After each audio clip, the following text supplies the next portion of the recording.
वल्लभ दुःखहरणं निर्मलचरणम् अशरणशरणं मुक्तिकरं भज नंदकुमारं सर्वसुखसारं तत्वविचारम ब्रह्म परम। जय श्री कृष्णा, राधे राधे, श्री हरिदास। स्वागत है आप सभी का। आज हम कार्तिक मास महात्म्य के 25वें अध्याय का श्रवण करेंगे। इस अध्याय में श्री कृष्ण का सत्यभामा से पाप और पुण्य के कर्म फल का वर्णन श्रवण करेंगे। श्री कृष्ण सत्यभामा से बोले, हे प्यारी, इस प्रकार उनकी वाणी सुनकर प्रसन्न मन होकर राजा पृथु ने नारद जी को यथाविधि पूजन करके आदरपूर्वक विदा किया। इससे माघ, कार्तिक और एकादशी ये तीनों व्रत मुझे बहुत प्यारे हैं। वनस्पतियों में तुलसी, महीनों में कार्तिक, तिथियों में एकादशी और धर्म क्षेत्रों में द्वारिका मुझे बहुत प्यारी है। जितेंद्रिय होकर जो भी इनका सेवन करता है वह मुझे इतना ही प्रिय होता है जितना कि यज्ञ आदि के करने से नहीं होता। इन तीनों का सेवन करने वाले मनुष्यों को पापों से भय नहीं रहता है। मेरे अनुग्रह से उनके सभी पाप दूर हो जाते हैं।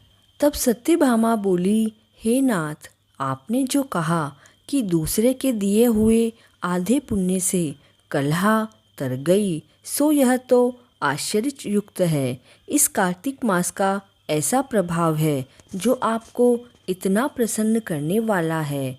जो पति से बैर करने वाली स्त्री कलहा भी कार्तिक के स्नान के पुण्य प्रभाव से तर गई। हे नाथ, दूसरे का किया हुआ पुण्य उसके देने से मिल जाता है या बिना दिए भी मिल जाता है, यह आप कहो। तब श्री कृष्ण बोले, हे प्रिय, बिना दिए हुए पुण्य और पाप मनुष्य को जिस कर्म से मिलते हैं वह सुनो। सतयुग, त्रेता और द्वापर में देश, गांव और कुल का किया हुआ पुण्य पाप मिलता है, परंतु कलयुग में जो जैसा करता है वह वैसा ही पाप पुण्य का फल भोगता है। और संसर्ग करने पर जैसे पाप पुण्य दूसरे को मिलते हैं वह सुनो। एक जगह बैठने से, विषय से, विवाह संबंध से, एक पात्र में खाने से मनुष्य को पाप पुण्य का आधा आधा फल प्राप्त होता है। पढ़ाने से, यज्ञ कराने से, एक ही पंक्ति में बैठकर भोजन करने से मनुष्य परोक्ष और पाप और पुण्य के चौथाई फल को प्राप्त होता है। सेवा करने से, सुनने, देखने और दूर की बातों पर ध्यान देने से मनुष्य 100वें पाप पुण्य के भाग को पाते हैं। दूसरे की निंदा, चुगली और धिक्कार देने से मनुष्य उसके पापों का ग्रहण कर अपना पुण्य देता है।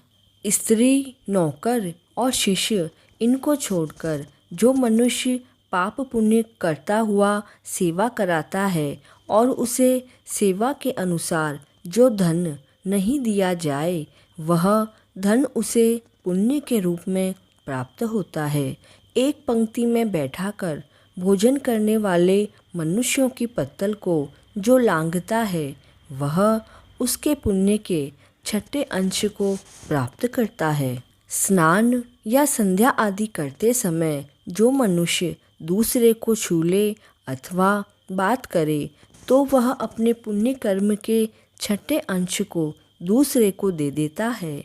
धर्मार्थ, जो पुरुष दूसरे से धन मांगता है तो उसका कर्मफल धन देने वाले को ही मिलता है।